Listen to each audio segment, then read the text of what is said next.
Maraming nagtatanong, hahanap at tinatawag na eternal life o everlasting life. The question there is, how can we have an eternal life, the everlasting life, the forever life?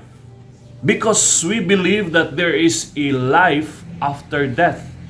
So saan tayo tutungo pagkatapos na tayo ay mabawian ng buhay?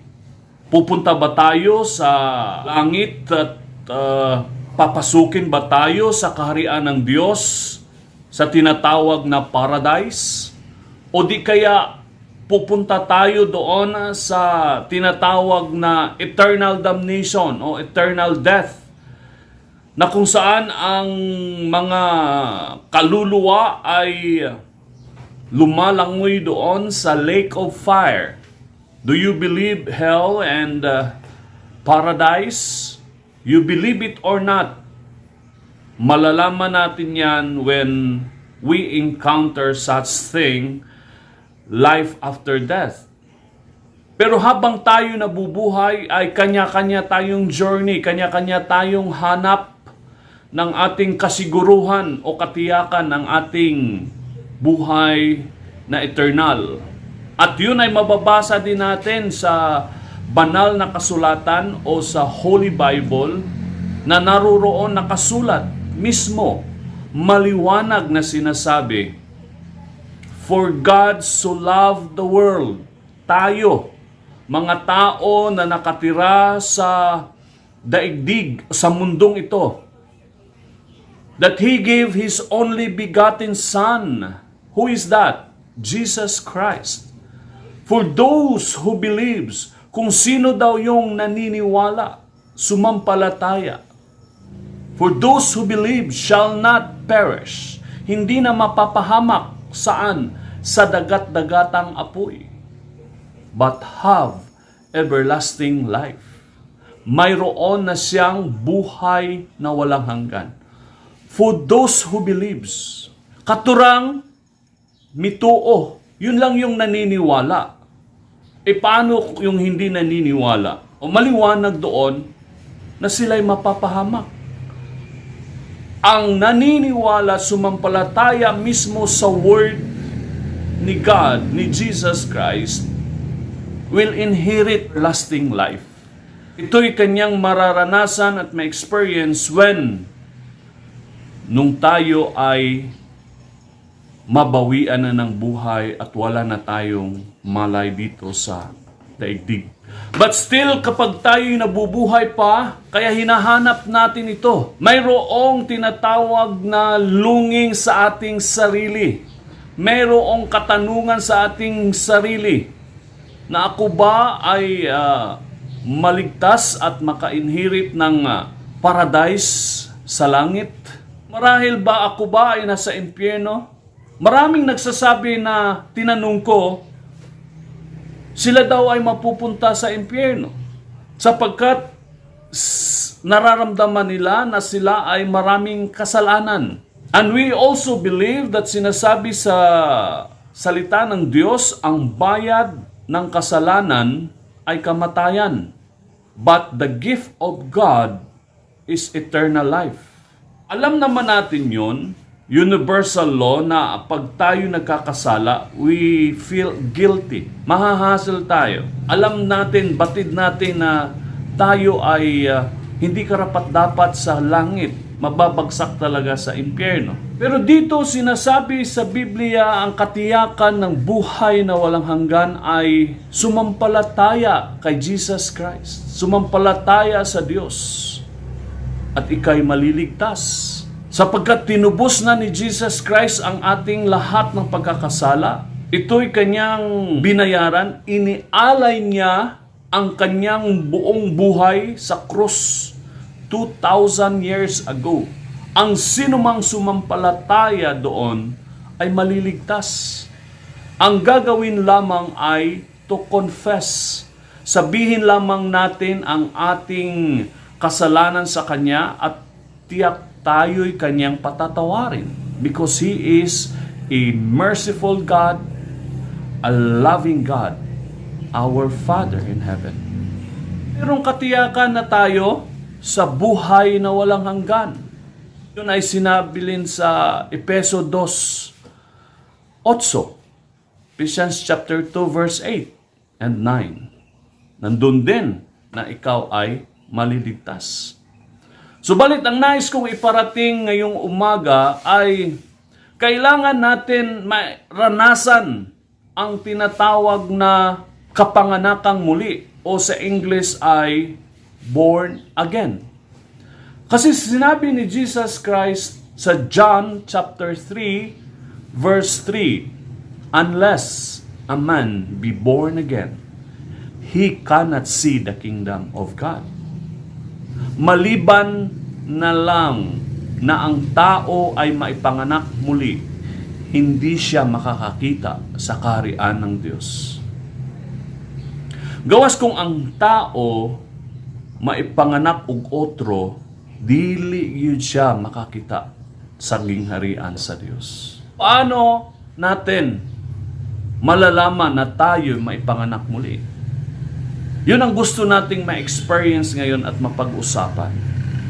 Na hindi ibig sabihin na ikaw ay sumasali sa grupo or organisasyon o sumasamba mga taong tinatawag daw na born again sila, kaya ikaw yung nagsimba dahil gusto mong makamit ang buhay na walang hanggan, matiyak mo.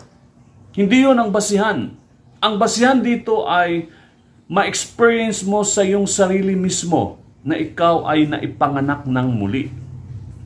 Paano ba yung maipanganak muli? Na maging si Nicodemo, isang law professor sa Israel, ay hindi din niya alam kung paano maipanganak muli. Kaya siya pumunta kay Jesus Christ ng gabi na yon, sapagkat nahihiya siya na magtanong sa umaga o sa araw, sapagkat siya nga isang professor ng law, ng mga batas noon ni Moses. Sa gabi siya pumunta, tinanong si Jesus Christ, papaano nga ba maipanganak muli? At sabi niya, ito ba'y babalik sa sinapupunan, sa womb ng isang ina, at maipanganak muli? Hindi siya sinagot ni Jesus Christ indirect o directly. Sabi lang ni Jesus, ang sagot niya kay Nicodemo, hindi mo malalaman kung kailan ka maipanganak muli. Tulad ng hangin, hindi mo alam kung saan ang galing. Ito ba sa north? Galing ba ito sa south? Galing ba ito sa east? Galing ba ito sa west? Sino nakakaalam nun? At hindi mo rin batid at alam bakit nagkaroon ng mga bones o buto ang isang sanggol sa sinapupunan ng isang ina. Sino gumawa nun? Si God lamang ang nakakagawa nun because of His power. So yung kapanganakan nating muli, experiencing the born again experience, si God lamang ang nakakaalam nun. Subalit meron akong alam na na-experience ko yung kapanganakang muli noong ako ay humingi ng tawad sa Diyos. Nung sinurinder ko ang aking buhay, nung ako ay umamin sa aking kasalanang nagawa, nakita ko sa aking sarili, the age of 5 years old, ako'y nagkasala na. Pagdating ng 9 years old, ako din nagkakasala. Sa dumi ng aking puso, ako'y nagkakasala. Yung pag-high school ko, first year high school, naramdaman ko rin yung kasalanan. Pinakita din sa akin ni Lord yung mga nagawa kong kasalanan. Kaya ako humingi ng tawad sa Kanya. And that time, paghingi ko ng tawad, I remember, that was February 5, 1995. Kinaumagahan noon, nararamdaman ko ang uhaw at gutom ng salita ng Diyos na nais kong marinig. Hinanap ko yung aking kaibigan na matagal na nag-invite sa akin na sumamba sa fellowship. Sabi ko, Alex, sahan mo ako ng Bible please, dahil gusto kong marinig ang mga salita ng Diyos. Mula noon hanggang ngayon ay naunawaan ko na ang salita ng Diyos at patuloy na sumasamba sa Diyos, patuloy na nakipagrelasyon sa Kanya para makamit natin ang buhay na walang hanggan. And it is a grace. It's a gift from God. We cannot struggle our salvation to get salvation. No, it is a gift. Ang dapat lamang nating gawin bilang tao ay ang pag-amin ng ating nagawang kasalanan, ang pag-surrender, ang pag-repent at ang pag-confess ng ating kasalanan sa Kanya. At siya na lang, ang Diyos, ang siyang bibigay nito sa atin. Ipapadaman niya sa atin. Through the Holy Spirit, ipapadaman niya na tayo ay naipanganak ng muli. You will inherit the kingdom of God. Pagdating sa verse 7, it is an order. Sabi ni Jesus Christ, you must be born again. Bakit sinabi ni Jesus yon? Sapagkat gusto ng Diyos Ama na ang kanyang mga nilikha ay manumbalik sa kanyang kalooban. Gusto ng Diyos na tayong lahat na kanyang nilikhang mga tao ay maligtas. Hindi mapunta doon sa dagat-dagatang apoy o sa lake of fire. Na ginawa niya yon para kay Satanas. Ginawa niya yon para kay Lucifer na nag-rebuild. Isang anghel na ginawa ng Diyos na gusto ding maging Diyos. Nakita ng Diyos ang kanyang puso ni Lucifer kaya siya inihulog sa lupa at nalitan ang pangalan na naging Satan. At doon nga siya. Ginawan siya ng Diyos ng kaharian doon sa bottomless pit, sa ilalim, pinakailalim ng lupa. Nandun ang lake of fire. If you can imagine the lava, ang vulkan, sa ilalim noon, ang lake of fire. Kaya masakit doon. Napakahirap doon. Forever. Na itutorture ng mga demonyo ang mga fallen angels na sumama kay Lucifer. Itutorture ang mga kaluluwa na hindi naniniwala, nag-ignore at nag-reject sa word ni God. Ever damnation. Katiyakan nga, sinasabi natin to, there is an assurance for eternal salvation. Yun ang paradise, na wala ng uhaw, wala ng gutom, wala ng problema, wala ng sakit sa paradise. Kasama si Noah, si Moses, si Abraham, at ang mga angels na ginawa ng Diyos. Forever na tayo mamumumuhay. Kasama ang Diyos, kasama si Jesus Christ. If you believe. Right? So walang pilitan sa maniwala ka lang o hindi. Hindi pinipilit sapagkat we are not made by God as a robot. We are made by God as a human being, designed to have a freedom, designed to have a free will. May sariling desisyon, may sariling pag-ibig sa Diyos at sa mga tao. Hindi pinipilit. It's our choice. It's our decisions. You will experience eternal life when you experience second birth. Dalawang kapanganakan. Una, pinanganak ka sa physical birth. Yun ang birthday mo. Pangalawa, yun ang spiritual birth. Yun ang pagpanganak mong muli. Yun ang pagka-born again mo. Yung dati mong patay na espiritu, it's because of the sin from our forefather Adam and Eve. Bibigyan yan muli ng Diyos ng bagong buhay sa pamamagitan ng pag-confess ng ating kasalanan. Then you will experience two births, physical and spiritual. Then, mamamatay ka lamang ng isang beses. Ma-experience mo lang ang isang beses mamatay sa physical.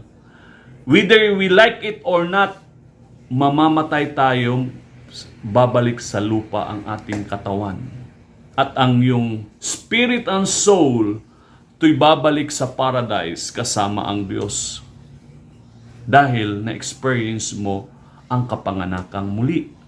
Subalit, ang isang tao na hindi naka-experience o hindi pa siya na ipanganak muli, he will experience only one birth at 2 beses na kamatayan.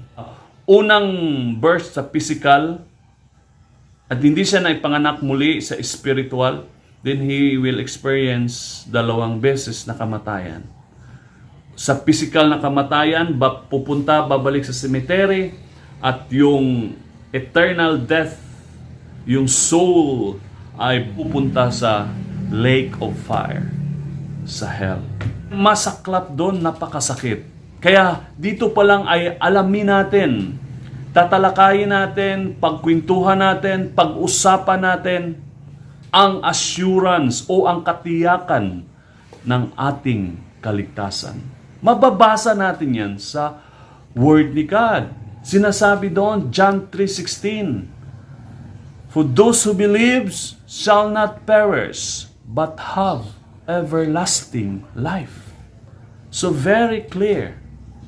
At marami pa tayong mababasang mga verse, chapter, book sa Holy Bible na nagpapakita na mayroon kang kaligtasan. It's a gift from God if you have faith. Pag meron tayong pananampalataya sa Diyos, sa Word mismo ni God.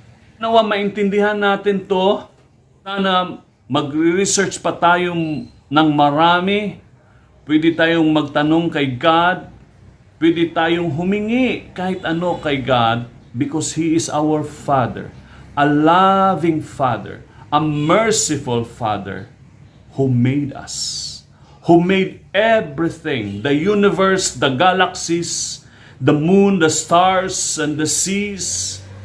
Lahat galing sa siya ang gumawa nun. Kaya karapat dapat lamang natin siyang pasalamatan at bigyan ng karangalan. Nawa matatagpuan ninyo, matatagpuan natin ang ating sarili na tayo ay guided by the Holy Spirit. Sinabi ni Jesus Christ bago siya umalis sa 12 disciples, He ascended into heaven at sabi niya, ipapadala niya ang Holy Spirit to guide us, to help us, to comfort us, and to teach us. Tuturuan niya tayo, to convict us ng lahat ng ating mga nagawang kasalanan. Sana maraming salamat po. Nawa ay mabigyan natin to ng pagkakataon and time to ponder and to reflect our life. Salamat po sa inyong pakikinig.